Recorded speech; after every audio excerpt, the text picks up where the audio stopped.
Mientras estamos entrando en este concepto de la falsa paternidad espiritual, se me encomendó hablar sobre esto porque si usted habla y abre las redes sociales hoy en día, usted va a tener a un pastor, entre comillas, que ya no se conforman con el título bíblico de pastor.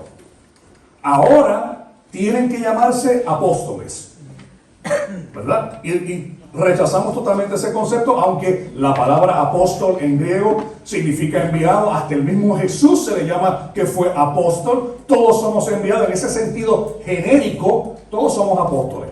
Pero en el sentido técnico de una persona hacerse llamar apóstol porque supuestamente funda una iglesia, es totalmente fuera de cualquier concepto exegético, histórico en la iglesia y en la palabra del Señor.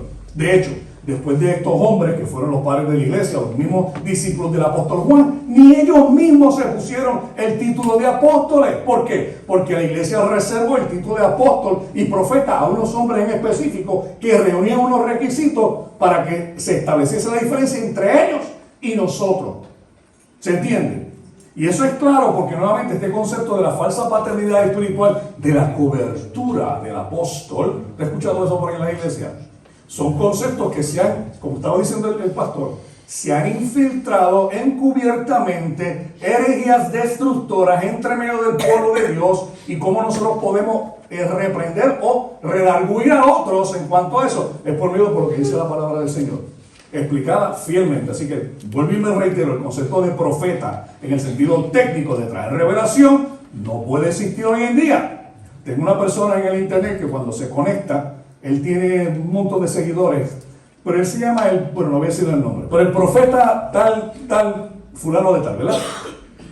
Y entonces me escribe, me dice, yo lo sigo a usted en las redes sociales. Y yo, qué bueno, pues entonces usted habrá escuchado las enseñanzas que yo doy. Sí, pero en cuanto a eso, yo no estoy de acuerdo con usted. Y yo digo, pues no hay problema, usted tiene todo el derecho de continuar en su error. Pero en mi humilde pero correcta opinión, usted no se puede llamar profeta hoy en día. Y él todavía insiste que él se llama el profeta fulano de tal, ¿verdad? Para no decir el nombre de esa persona. Pero, ¿de dónde viene todo esto? Nuevamente, viene de un falso concepto y nuevamente de malinterpretar textos y sobre todo de tomar un texto fuera de su contexto para hacer un pretexto. Como bien le había dicho, muchas personas toman Efesios capítulo 4, verso 11, lo sacan fuera de todo contexto. Y de ahí entonces sacan unos ministerios y unas cuestiones y no hacen un exceso de que verdaderamente lo que Pablo estaba queriendo decir y no lo unen nuevamente a lo que Pablo había mencionado en Efesios capítulo 2, verso 20. Pero vamos a hablar sobre este concepto de la paternidad espiritual o la paternidad, la falsa paternidad y la cobertura y todo esto que estamos hablando. Me disculpan que las letras son pequeñas, si no se ven pues van a escuchar mi voz, y yo sé que a todos ustedes les encanta mi voz, dicen que es de locutor o algo así, no hay problema. Yo sé que a ustedes les gusta y pues no hay problema. Y no es que yo esté teniendo un mayor concepto de mi persona, es que mi esposa me lo dice y yo se lo creo. Bien, hoy en día muchas personas, como he mencionado, no se conforman con el título de pastor. El título de pastor o maestro es un título bíblico, es un título humilde, es un título sencillo. Pero para establecer un cierto grado de autoridad o espiritualidad, hoy en día pues tenemos apóstoles. También ya alguien me mencionó que hay personas que dentro de este movimiento ya tienen patriarcas. Y no solamente tienen patriarcas, estábamos hablando con el pastor Graham, ahora por ahí hay príncipes. Pues mire, no le extrañe que por ahí venga ahora el próximo rango que es principados, potestades, gobernantes y todo eso. ¿Por qué? Porque eso nuevamente ejerce cierto dominio o manipulación sobre la congregación. Como yo digo muchas veces en el canal, mire, si un pastor no huele a oveja, es porque no es pastor, es un lobo. Gracias, hermano. Por lo menos tengo una persona que está despierta, yo aquí esperando, sudando, aquí la boca gorda. El pastor tiene que estar con su congregación. Tiene que asimilarse con su congregación. Tiene que ser humilde en su congregación. Y cuando usted tiene un pastor que los hermanitos tienen que tomar el bus para llegar a la iglesia, pero este hermanito tiene un Audi 4 o un Lamborghini, hay un problema. ¿Por qué? Porque esta persona se está poniendo por encima de bienes materiales o en conceptos espirituales o en conceptos intelectuales. El pastor no, el pastor es parte de la grey. Dios lo pone como un líder allá, pero recordando que el pastor no es el dueño de la congregación. La congregación le pertenece al Dios de toda gloria. El pastor simplemente es un siervo de parte de Dios para ministrar, para ayudar. Pero tampoco es ni por encima ni por debajo, entendiendo que aquellos que predican la palabra son de dichos de doble honor, como dice la palabra. Se le merece cierto respeto, pero tiene que oler a oveja también. Esta fuente, ¿verdad?, se le da, por medio de los nombres, se le da una autoridad. Pero yo quiero que ustedes piensen y se imaginen de dónde sale todo esto, porque tenemos que buscar la raíz de dónde sale todo esto. Pues miren, existe un fenómeno que, como yo siempre digo, generalmente si es bíblico no es nuevo, y si es nuevo no es bíblico. Lo voy a repetir. Generalmente si es bíblico no es nuevo, y si es nuevo no es bíblico. Y entonces hemos notado que en estos últimos años, y especialmente a finales del siglo XX, surgió un movimiento que se llama el Nuevo Movimiento Apostólico. El Nuevo Movimiento Apostólico, en la cual una persona en específico que se llama el señor Peter Wagner estaba dando clases en un seminario teológico que se llama el Seminario Teológico de Fuller en California, y mientras estaba dando clases en el Seminario Teológico de Fuller, pues allí surgieron un sinnúmero de cosas espirituales. Estaban dándose milagros, estaban dándose señales y prodigios. Y el señor Peter Wagner dijo, aquí hay algo que debemos ejercer. Y empieza a salir con ese nuevo movimiento apostólico, lo cual no es un movimiento, no es nuevo y mucho menos apostólico. Es como la ciencia cristiana. No es ni ciencia ni es cristiana tampoco. Así que Peter Wagner empieza a salir con todo esto y entonces empieza a traer diferentes conceptos de los padres de la fe. Peter Wagner más adelante terminan influenciando a personas como Cash Luna, Joyce Myers y todos los demás de los padres de la superfe. Y todo viene saliendo de ¿qué? De un seminario teológico. Muchas personas dicen los seminarios teológicos son cementerios teológicos. Muchos sí, otros no. Pero en el caso de Fuller tuvieron que darle la patada a Peter Wagner y sacarlo de allí precisamente por este tipo de conceptos carismáticos. Se le llama el nuevo movimiento apostólico o el nuevo movimiento carismático. Y entonces pues de ahí sale la confesión positiva, desarrollada por un señor que se llama Paul Yonggi Cho, David Yonggi Cho, con la iglesia más grande en Corea. Escribe un libro que se llama La Cuarta Dimensión, hablando que la cuarta dimensión es aquel lugar en el cual usted pronuncia palabras y usted puede cambiar la realidad, y al cambiar la realidad en el mundo espiritual, usted cambia la realidad en el mundo físico. Entonces sacan un texto fuera de contexto y dice, todo lo que ates en los cielos será atado en la tierra, todo lo que desates en la tierra será desatado en los cielos. Por ende, entonces tus palabras tienen poder para cambiar la realidad virtual allá en los cielos y se ve aquí. Por ende, ahora tienes que confesar una mentalidad positiva. Tienes que pensar, no digas que estás enfermo. No te atrevas a decir que estás enfermo, porque estás declarando algo negativo y tus palabras tienen poder. El poder de la vida y la muerte está en tus palabras. ¿Te has escuchado eso? Pues por ende, si usted declara positivo, usted cambia la atmósfera allá de positivo a negativo sin darse cuenta que lo que estas personas están predicando, y el mismo doctor Yonggi Cho lo dice, que él dice, si esto que se llama el Soka Gakkai, que lo utilizan los budistas, le funcionan, a los cristianos le tienen que funcionar también. Ven acá, Paul Yonggi Cho, usted me está diciendo que un concepto budista lo estamos adoptando en la iglesia, le pusimos un versículo bíblico y ahora decimos que es palabra de Dios. Exactamente eso es lo que yo estoy diciendo ahora mismo. Y decimos, estamos predicando la palabra del Señor. Mentira, estás predicando el budismo satánico de una persona que adoptó de religiones orientales, le pusieron un versículo bíblico como referencia, ¿se acuerdan lo que yo le dije? Para brindar autoridad a lo que ellos están diciendo. Entonces vemos ahora a través de toda la iglesia, por este tipo de movimiento fundado especialmente por él, generalmente, de hecho eso viene mucho antes, viene el señor E.W. Kenyon, viene el señor Kenneth Hagin, Kenneth Copeland, Benny Hinn y todo eso, todos son cortados por la misma tela porque vienen del mismo trasfondo. Entonces los vas a ver a ellos predicando. Declara a tu cartera que se llene de dinero, porque tus palabras tienen poder y tienen la capacidad de crear realidad. La Biblia no dice que vosotros sois dioses. ¿Se acuerdan lo que dijo el pastor? Y la Biblia dice que el poder de tu boca las palabras tienen poder en tu boca y puedes crear la realidad. Pues dile, declara, cartera, llénate de dinero, cartera, llénate de dinero, cartera, llénate de dinero. Si lo piensas con una mente y tienes fe, y tienes, y otra cosa que te dice, y tienes la fe de Dios, como si Dios tuviese fe. Para tener fe usted tiene que tener un objeto y el sujeto. El objeto de nuestra fe es Dios, pero ¿en quién Dios confía o pone su fe por encima de Él? Imposible.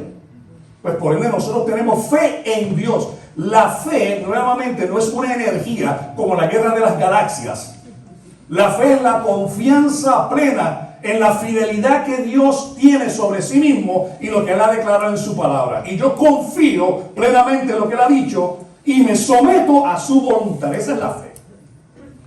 La fe, vuelvo y digo, no es una energía. Pero estas personas quieren a través de sus palabras traer estos conceptos. ¿Para qué finalmente?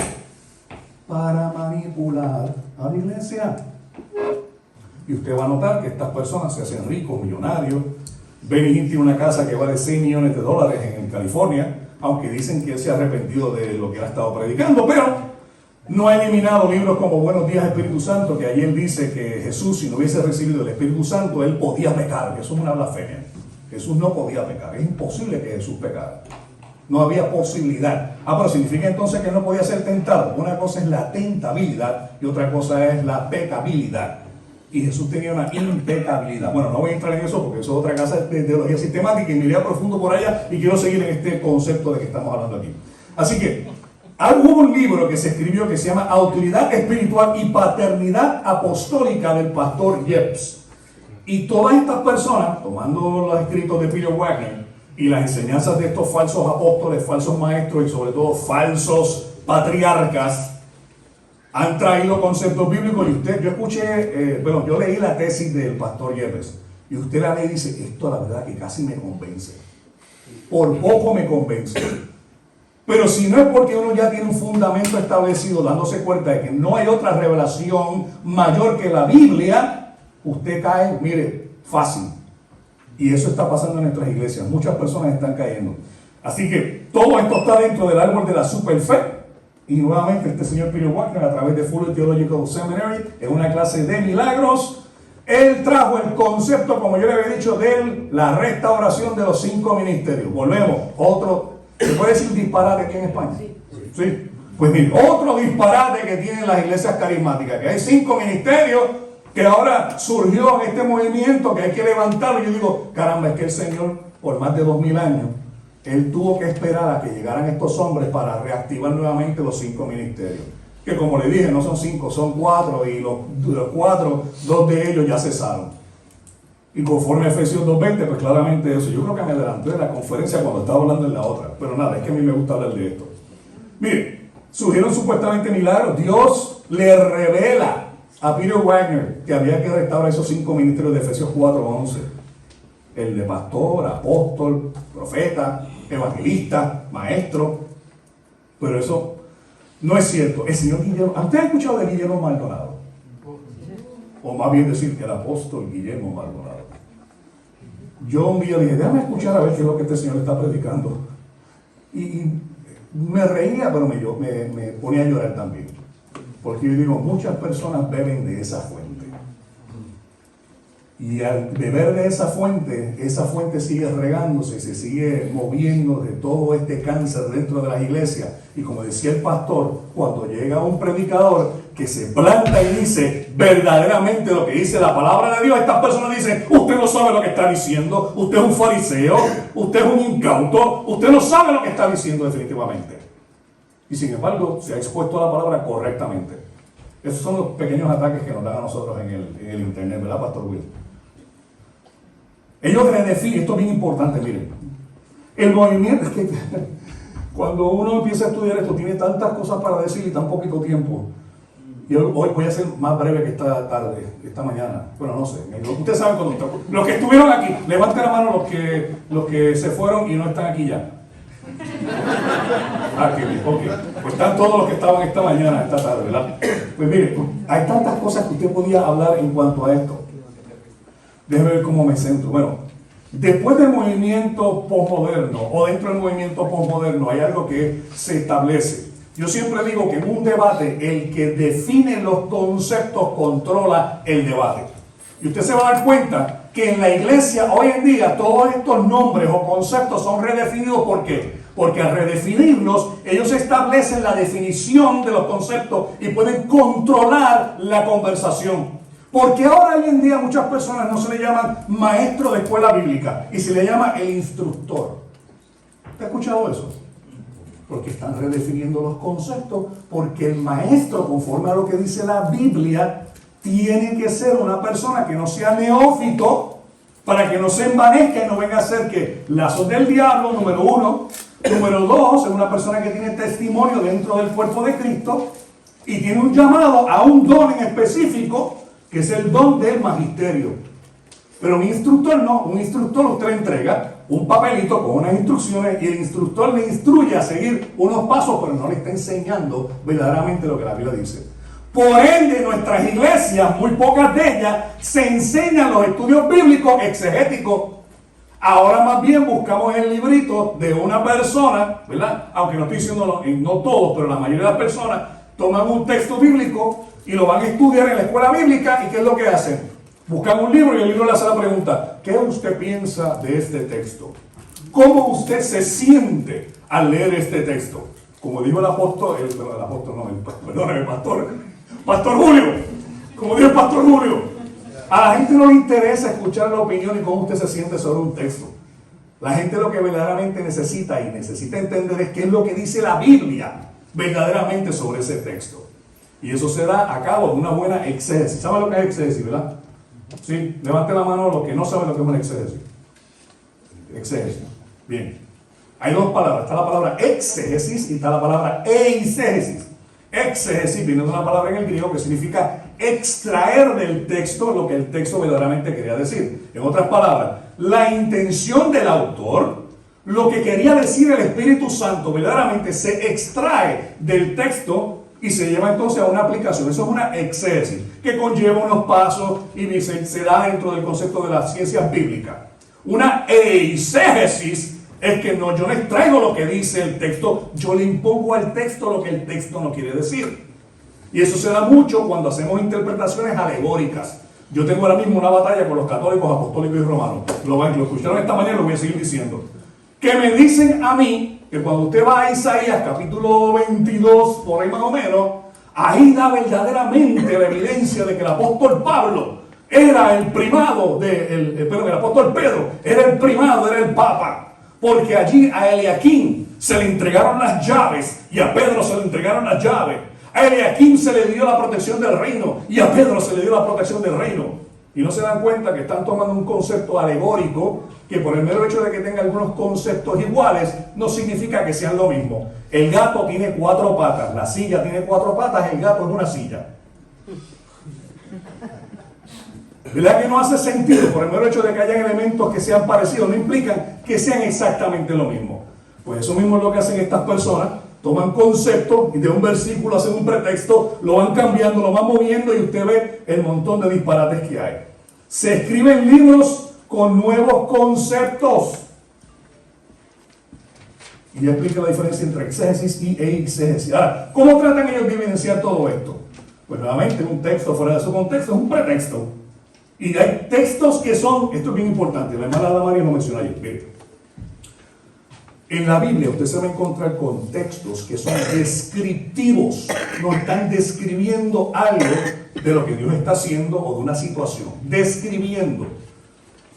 Pero también en la Biblia vamos a encontrar que hay textos prescriptivos, generalmente los determinamos por los verbos. Hay verbos activos en el griego que dan una acción que nosotros tenemos que hacer. Pero las personas que están en este tipo de movimientos no saben la diferencia entre un texto descriptivo y un texto prescriptivo. Generalmente no leen los idiomas originales y todo eso y cometen ese tipo de error.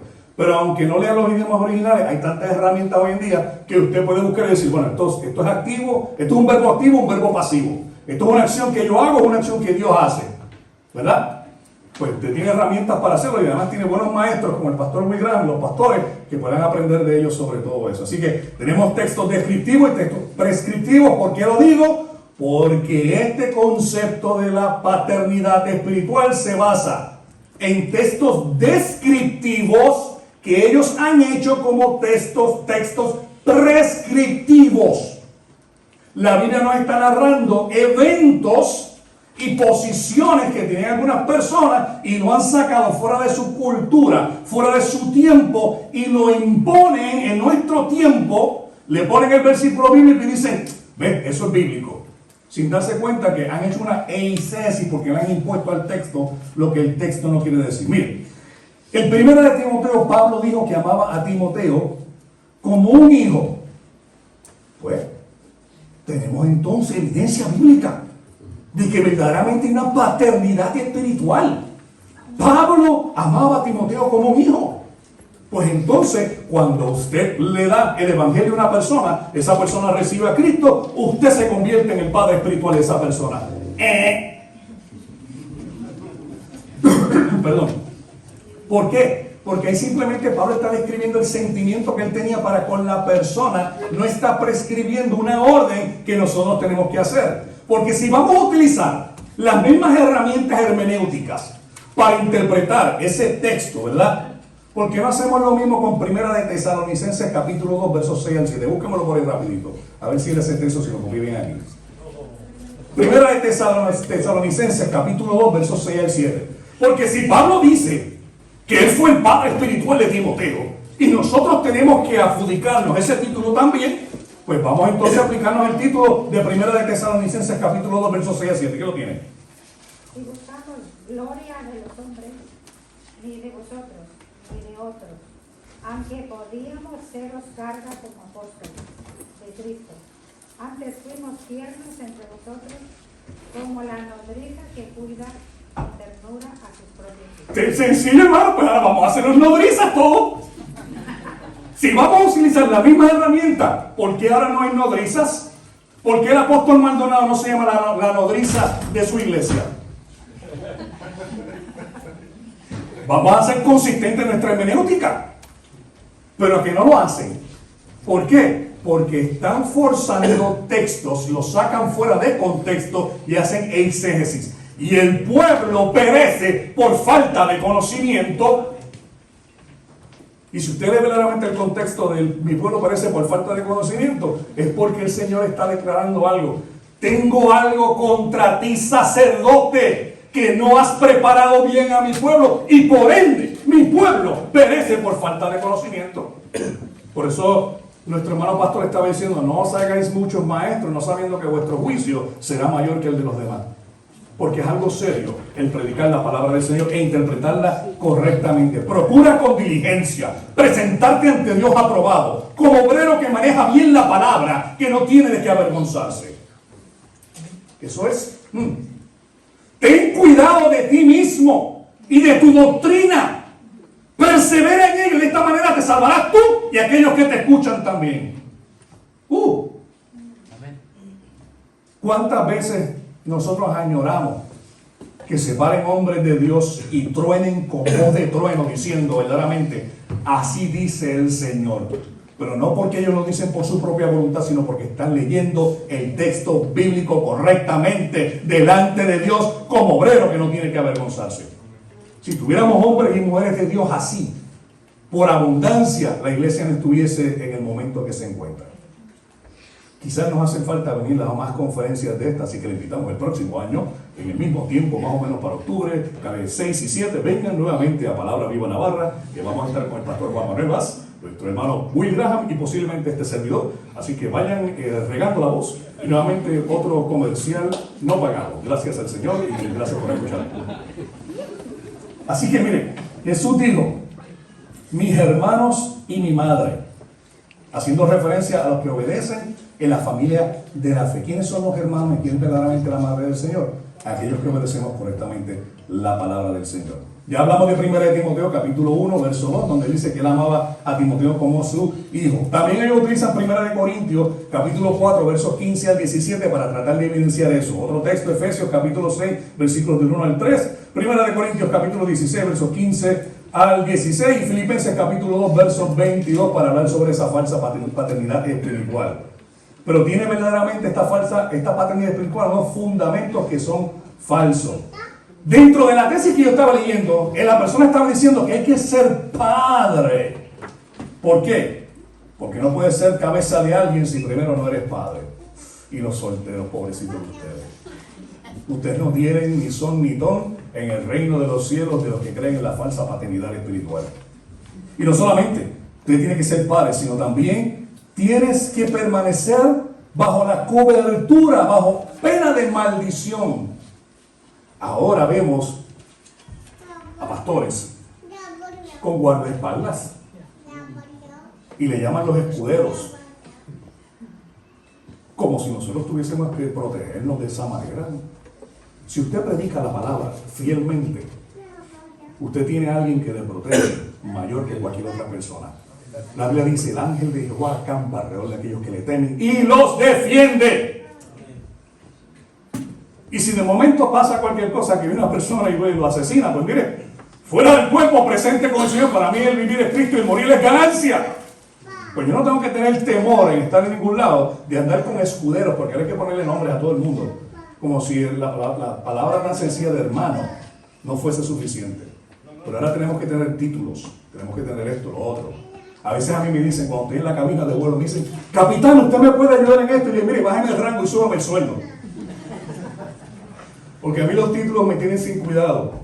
Claro, siempre hay cierto respeto, ¿verdad? Tenemos que tratar a los pastores con honra. Yo siempre le llamo pastor, le llamo hermano, para mantener cierto respeto. Pero no por el mero hecho de tener un título que uno se ponga mayor que otra persona, porque hay un atributo que es extremadamente bello en los hermanos del Señor, y es el de humildad. Cuando usted es humilde ante otra persona, las demás personas lo reconocen y aprecian mejor quién es usted. Y por eso nos dice nosotros: humillados bajo la poderosa mano de Dios. Porque la verdad que el Señor dice: si no te humillas, no te preocupes, yo te humillo. Y usted va a encontrar que cuando usted trata de ensalzarse, Dios pone la mano y usted termina humillado. Así que hay que ser padre, hay que estar bajo la cobertura. Y si usted no se mantiene en esa iglesia, usted no tiene la cobertura del apóstol. Y la cobertura, vuelvo y digo, como la guerra de la galaxia, es como si usted tiene un poder, una unción, un vino nuevo, un vino fresco. Usted escucha esas palabras que están redefiniendo términos. Una lluvia nueva, fresca, un mover del espíritu. Suena muy espiritual, pero están hablando basofia. ¿Ve? Y entonces pues hablan de ser padre, de una cobertura, y nos hablan de que solamente así usted puede ejercer una autoridad. Y esa autoridad verdaderamente no es una autoridad conferida, es una autoridad que viene siendo transmitida. En otras palabras, si usted se pega al receptáculo de la luz y le pone el dedo, usted acaba de recibir una buena unción, porque usted estaba en cercanía de ese receptáculo. Y ese más o menos es el concepto que están teniendo ellos para hablar de esa cobertura espiritual. Mientras más cerca usted está del fuego, más caliente se siente. Entonces, ¿qué pasa? Estas personas idolatran, lo que estaba diciendo el pastor, idolatran a estos pastores cuando malinterpretan estos textos. Y ahora usted va a notar que el pastor no es accesible. Pastor, yo puedo hablar con usted, tengo un problema matrimonial. Bueno, usted tiene que hacer una cita con mi secretaria, y la secretaria tiene una secretaria para usted llamarla a ella, y luego lo ponemos en la agenda, y la agenda está cubierta como por los próximos 3 años y medio. Y eso es lo que pasa. Sin embargo, un pastor que es pastor verdaderamente saca de su tiempo, y a veces cede de su familia, aunque sea el día de su cumpleaños, deja su casa y va y atiende a unos hermanos que ni siquiera conocía por ser humilde y hospitalario. Eso es el carácter de un pastor. Y las personas cuando ven eso lo admiran y dicen: mira, caramba, hizo esto. Y se refleja el carácter verdaderamente de Cristo. Pero estas personas ejercen una autoridad como si fuese la guerra de la gracia, ese concepto que viene a través de el ADN espiritual.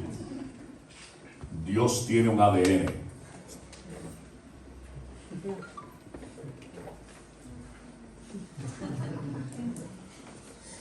Dios no tiene ningún ADN, Dios no es hombre. Claro, no estoy hablando en el sentido de la esencia de la persona de Dios como tal. Dios no es hombre para mentir, ni hijo de hombre para arrepentirse, eso dice la palabra. Así que ese concepto de un ADN espiritual es totalmente falso. Es buscando una definición para imponer unos conceptos en las personas. Entonces dice, se habla de un supuesto ADN espiritual, y las personas que componen una iglesia nos dicen que son los seguidores. y dividen en 4 aspectos a las personas.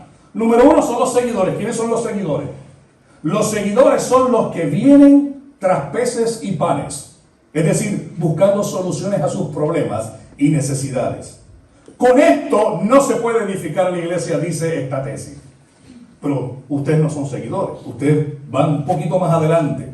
La iglesia está compuesta de seguidores, pero también está compuesta de creyentes. ¿Quiénes son los creyentes? Los creyentes son nacidos de nuevo, pero sin un compromiso. Aunque diezman, escuchen esto, y ofrendan, son calientabancas. Así que tenemos seguidores, tenemos creyentes, pero aparte de eso, tenemos aquellos que son discípulos. Los discípulos son los comprometidos. Han seguido las instrucciones y la formación del pastor. Por no decir la manipulación del pastor, pero de todas maneras, formación del pastor. Están comprometidos con la visión hasta cierto punto. Luego se van porque no tienen el ADN del padre de la casa. Y se ríen porque entienden que lo que está diciendo esta persona no tiene sentido. El pastor no es el patriarca ni el padre que genera el ADN en aquellos que creen en el Señor. Pero finalmente, claro, están aquellos que son los hijos. ¿Quiénes son los hijos? Estos quieren ser como su padre espiritual. Anhelan su unción, anhelan sus dones, anhelan las habilidades, tienen el ADN del Padre, son totalmente comprometidos con el Padre. Y no estoy hablando con el Padre Celestial, estoy hablando con el patriarca, con el padre de la iglesia, con el que tiene una falsa paternidad. Y se encarga de transferir la visión del Padre y su ADN. Así es como ellos definen. Es más, yo escuché a uno de estos padres espirituales diciendo, ¿cómo fue la frase que le estaba diciendo? Él dice, si usted me llama pastor, yo lo trato como oveja. Si usted me llama padre, yo lo trato como hijo. Y yo dije, pero ¿qué disparate es ese? Y entonces yo decía, pero la gente no se da cuenta cómo le están manipulando. No, la gente no se da cuenta. ¿Sabes qué? El profeta Ezequiel hablaba de las vendas mágicas, que se le tapaban los velos a las personas y con esas vendas mágicas le profetizaban y las personas terminaban creyendo. Hay vendas mágicas hoy en día en nuestras iglesias y son estos falsos conceptos dentro de nuestras iglesias que tenemos que ir extirpando a través de conferencias como esta. Así que pues mire, póngase usted, si usted es un seguidor, si usted es un discípulo, si usted es un hijo, en cuanto a eso, pero recuerden que los hijos tienen que seguir la visión del Padre, no del Padre Celestial, es del pastor, y se tienen que adaptar y multiplicar el ADN en otras personas. ¿Qué cosa o quién es el Padre espiritual? Ellos definen el Padre espiritual de la siguiente forma. Es alguien que toma sus recursos, tiempo, dones, habilidades para convertir a un individuo inmaduro, neófito y sin visión en un individuo que tiene propósito y destino, es decir, en encontrar el plan de Dios para su vida. ¿Qué espiritual se suena eso? Eso, lo único que faltaba era pararse al frente y hacer de lo espiritual que suena lo que le acaba de decir ahí. Lo voy a repetir. Para ellos, ¿quién es un padre espiritual? Es alguien que toma sus recursos, tiempo, dones, habilidades para convertir a un individuo maduro. Pregunta: ¿quién convierte a un individuo para ser maduro? ¿Es el Padre espiritual o es el Espíritu Santo de la iglesia? Pues entonces indirectamente, ¿qué están haciendo ellos? Están usurpando la posición del Espíritu Santo, se están poniendo allí, y ese es el pecado que surgió en Génesis. El hombre queriéndose hacer igual a Dios. No, pero esta falsa enseñanza de la paternidad espiritual tiene versículos bíblicos que lo fundamentan. Sí, pero analicemos lógicamente, coherentemente e indaguemos verdaderamente qué es lo que quiere decir esto. Entonces miren lo que dicen por aquí. Un padre hace función de un mentor, pero un mentor no necesariamente es un padre. Eso es muy cierto. El concepto del padre espiritual para ellos es el que lo llevó a los pies de Cristo. ¿Qué es un padre espiritual para ellos? El que lo llevó a los pies de Cristo. Pregunta: ¿qué es lo que me dice a mí la Biblia de quién lleva a quién a los pies de Cristo? El Espíritu Santo. Es la obra del Espíritu Santo, no es la obra de ningún pastor. Vosotros, cuando estabas muertos en vuestros delitos y pecados, Él os dio vida a vosotros. Por gracia sois salvos mediante la fe. Y esto no de vosotros, sino que es don de Dios, no por obra, para que nadie se gloríe. Él os dio vida a vosotros. No fue ningún pastor, no fue ningún padre espiritual. El Señor reprenda al diablo. El que nos hizo la oración de fe. Ven acá, yo pensaba que usted, déjame ver, que tanta cosa para hablar, mi amado, y tan poco tiempo. Ay. En el movimiento de los Great Awakenings, de los grandes avivamientos de los Estados Unidos, salió un señor que se llama Charles Finney y empezó a salir con este concepto de la confesión de salvación. Y de ahí entonces todas las iglesias han estado mencionando que para usted verdaderamente ser salvo hay que predicarle, hay que tocarle musiquita porque hay que mover los sentimientos también. Y usted tiene que venir al frente y hacer una oración de confesión. Y si usted hace una oración de confesión, usted se salvó. No, la salvación no viene por el mero hecho de una confesión. ¿Sabe que eso simplemente lo capacita a usted para tener la relación de un demonio? Porque los demonios creen y tiemblan. Tiene que haber verdaderamente un cambio genuino, una transformación. Habiendo escuchado el Evangelio de verdad, el Evangelio de vuestra salvación y habiendo creído en él, fuiste sellados por las arras del Espíritu Santo de la promesa. Nosotros estábamos muertos en delitos y pecados y no buscábamos a Dios. No hay quien busque a Dios, ni siquiera uno. No, porque el día que yo me convertí, amado, el día que usted se convirtió, ni siquiera usted quería buscar a Dios. Porque no hay quien busque a Dios. Romanos capítulo 3, verso 10. Nadie busca a Dios. Ay, ¿cómo surgió eso? Por la voluntad del Padre.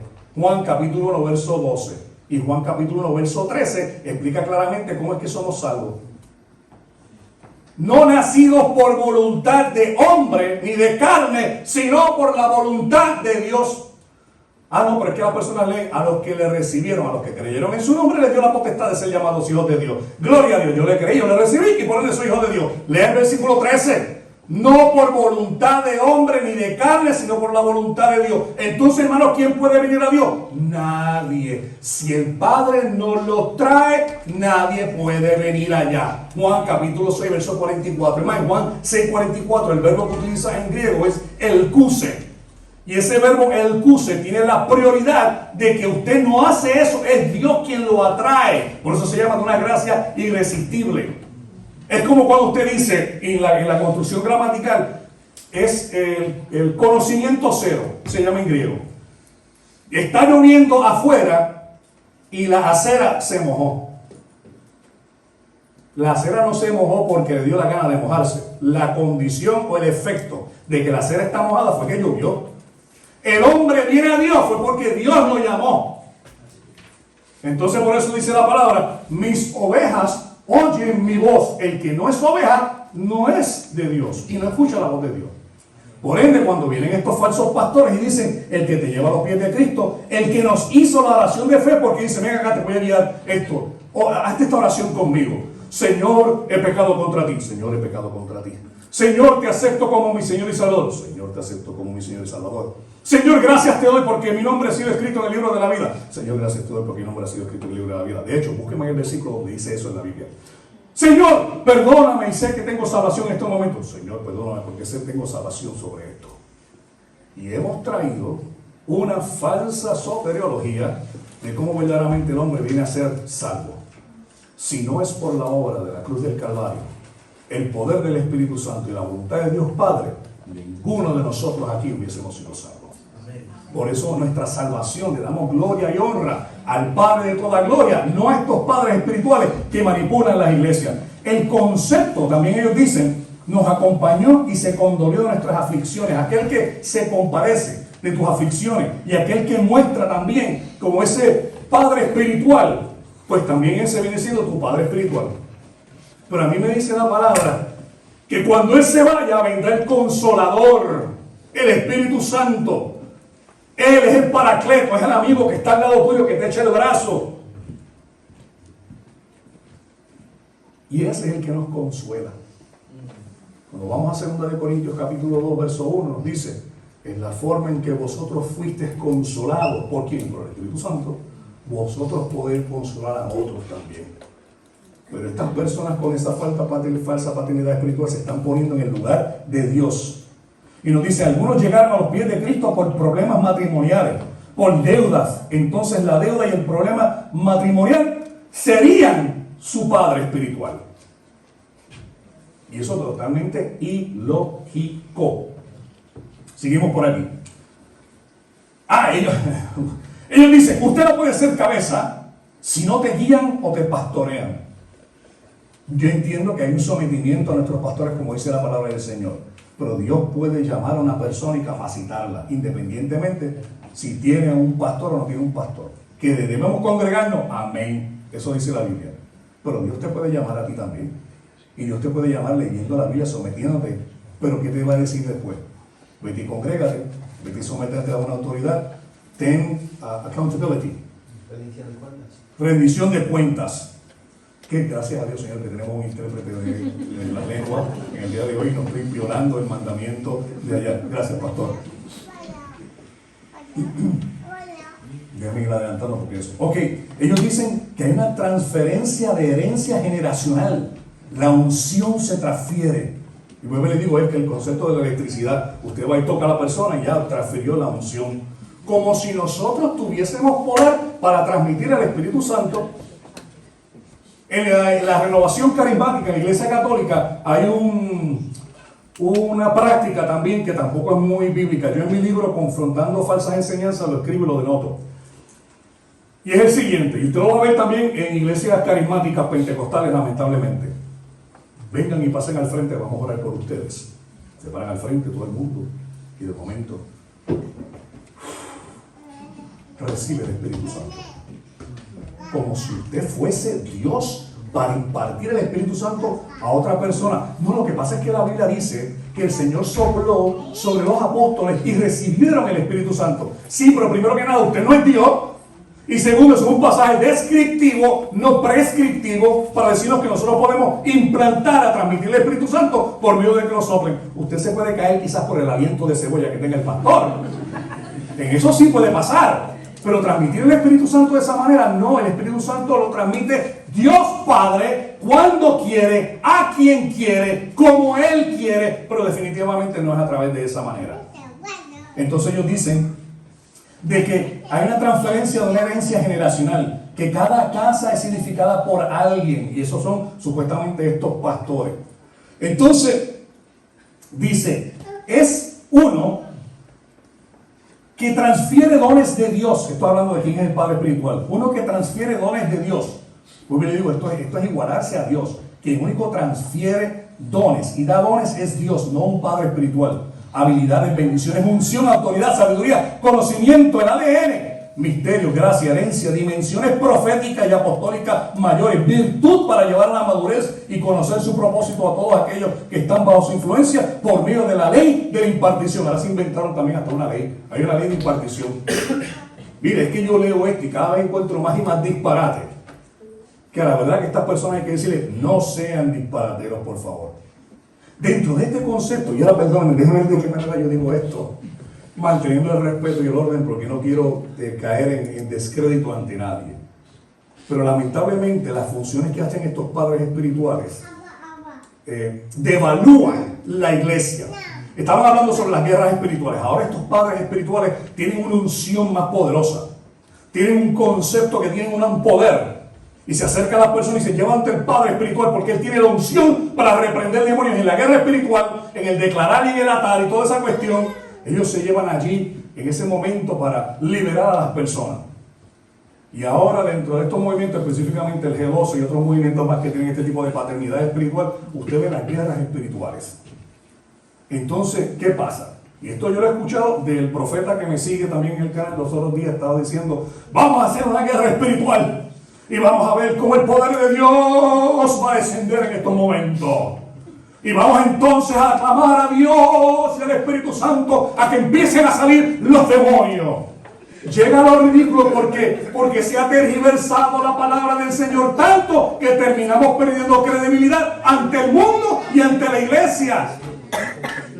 ¿Por qué? Por una mala interpretación, porque se han agrupado muchas personas que tienen comezón de oír y empiezan a predicar falsedades, llamar a personas que son padres espirituales, que hay una cobertura espiritual, y no han vuelto verdaderamente a lo que dice la Biblia. Y cuando dice procura con diligencia presentarte a Dios aprobado, como obrero que no tiene que avergonzarse, que usa la palabra de verdad. Estas personas debieran avergonzarse de poner en tela de juicio, descrédito y burla al evangelio y la palabra del Señor. Y no solamente eso, avergüenzan a las personas y se avergüenzan ellos mismos. Dios está para restaurar, no para avergonzar. Y estos conceptos lo que terminan haciendo es todo lo contrario. Traen una linda influencia por un ambiente y asociación, pero también usted puede recibir, ¿sabía qué? Por medio de los libros que ellos venden. Si usted compra un libro, usted recibe una unción poderosa por allá. Pero a que no le dicen, ¿usted quiere recibir una unción verdadera? Vaya y apréndase el libro de Levítico completo de arriba a cabo y recítelo de memoria. Busque el libro de los Hechos, apréndase versículos bíblicos, que no le dicen eso. Vaya y compre los libros de ellos. Por imposición de manos, supuestamente. Claro, y toman el texto aquel que dice, no niegues el don que te fue dado por medio de la imposición de manos. Y eso era una ceremonia nuevamente que todavía hoy en día se hace cuando se va a ordenar un pastor. Pero no implica una transferencia de poder ni nada más que eso. Por profecía, porque se habla también de que te profetizan. El Señor me dijo que usted iba a tener una iglesia poderosa y grande. El Señor me dijo que usted tiene un ministerio de sanidad. El Señor me dijo que usted va a implantar las manos y se van a caer todos. De hecho, por cierto, ay, Señor, quiero tantas cosas para decir tan poco tiempo.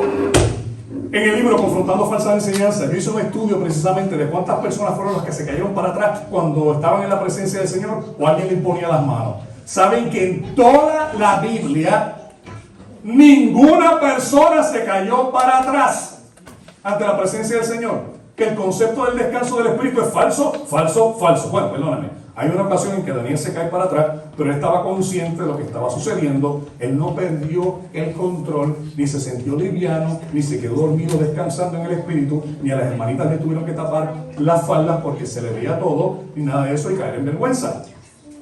En la Biblia no existe.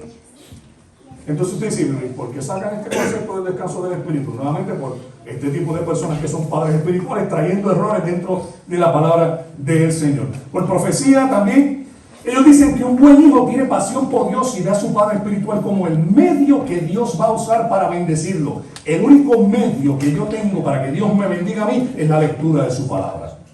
Ellos dicen, el buen hijo honra y valora a su padre espiritual y natural y también tiene un verdadero anhelo por su herencia.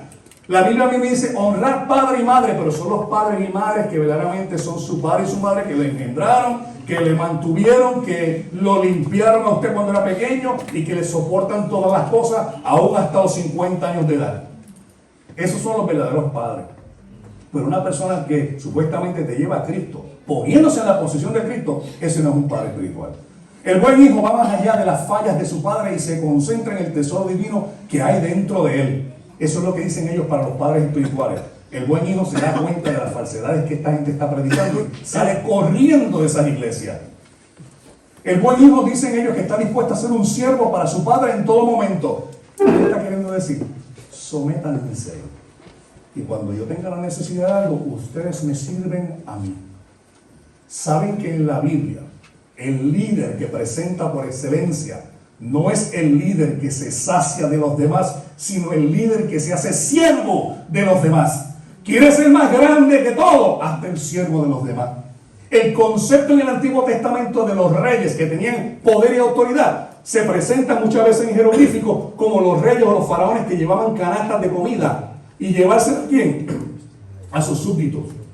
Eran ellos sirviendo a otros. Y ese concepto también en la Biblia es que quieres ser el mayor entre tus hermanos, hazte el siervo de ellos. Pero esto es todo lo contrario. Ustedes háganse el siervo de esos padres espirituales. Dice, el buen hijo natural y lo espiritual no trata de tomar su herencia antes de tiempo, sino que espera hasta que su padre se la dé. O sea que si usted tiene un llamado pastoral y los pastores notan que usted tiene un llamado pastoral, que lo que yo le llamo el ojo clínico, ¿verdad?, del pastor, que a veces uno mira en la congregación y dice, ese hermanito me parece que puede ser buen pastor. Y usted lo pone a prueba, le va enseñando, lo va capacitando y lo va moldeando. No, este es cuando él desee. ¿Y sabe usted cuando él desea que esa persona se haga pastor? Cuando él se muera. Porque no quiere que nadie lo usurpe la tarima. Dice, un buen hijo no trata de tomar lo que es legítimamente suyo de forma equivocada. Y entonces, ¿cuál es la tesis de este señor que estaba hablando por ahí? Pues mira, se demanda fidelidad sin límites. Hay una sumisión sin cuestionamiento, lo que dice el Padre Espiritual y nada más. Hay una obediencia ciega. Hay una aceptación de nuevas revelaciones aparte de la Biblia. Y se aseguran que su posición dure por mucho tiempo. Tratan de acumular riquezas a cuenta de sus hijos espirituales. Y sobre todo, mire, cuando el Señor Jesús dijo, no llaméis a nadie Padre vuestro en la tierra, porque uno es vuestro Padre, el que está en los cielos. Y con estas palabras voy a cerrar, porque este tipo de evangelio viene por aquellos que tratan de manipular por una confesión, por una manipulación, por una eisegesis. Y hubo un gran hombre de Dios, y aunque yo difería con él en aspectos soteriológicos, no dudo que era un buen siervo de Dios. Estoy hablando del pastor David Wilkinson. Escuchen la palabra del pastor David Wilkinson, y quizás usted no la pueda leer porque son muy pequeñas ahí. Déjenme ver si lo puedo yo engrandecer acá. Y esto es lo que dice el pastor David Wilkinson, un famoso predicador. Y él dice, hay un viento de maldad soplando en la casa de Dios, engañando a multitudes del pueblo escogido de Dios. Es una imitación escritural del libro de Napoleón Hill, Think and Grow Rich, que es Piensa y enriquécese. Este pervertido evangelio intenta ser dioses de la gente. Les dice, tu destino está en el poder de tu mente. Todo lo que puedes concebir es tuyo. Pronúncialo para darle el ser. Créalo mediante una actitud mental positiva. El éxito, la felicidad, la perfecta salud son totalmente tuyos si tan solo empleas tu mente creativamente. Y entonces él dice, sepamos de una vez por todas, Dios no abdicará su soberanía al poder de nuestra mente, sea negativo o positivo. Debemos buscar solo la mente de Cristo, y su mente no es materialista, no está centrada en el triunfo o en la riqueza. La mente de Cristo está centrada solamente en la gloria de Dios y en la obediencia a su palabra. Ninguna otra enseñanza ignora tanto la cruz y la corrupción de la mente humana, deja a un lado la maldad de nuestra arruinada naturaleza adámica y aparta la mirada del cristiano del evangelio de Cristo, de redención eterna y de la centralidad de las riquezas terrenas. Santo Dios y santos de Dios, huid de todo esto. Yo escuché esas palabras del pastor David Wilkinson y yo dije, exactamente, pastor. Él dijo eso hace más de 40 años atrás. Y todavía tienen vigencia en el día de hoy. Dios te bendiga, Dios te guarde. Y esperamos con ansia nuevamente las enseñanzas de esta noche. Yo espero que ustedes se hayan gozado, hayan aprendido un poco más. Y si tienen alguna pregunta sobre el tema que sea difícil, por ahí tenemos al pastor Will Graham y se las puede contestar. Dios le bendiga, mi amado.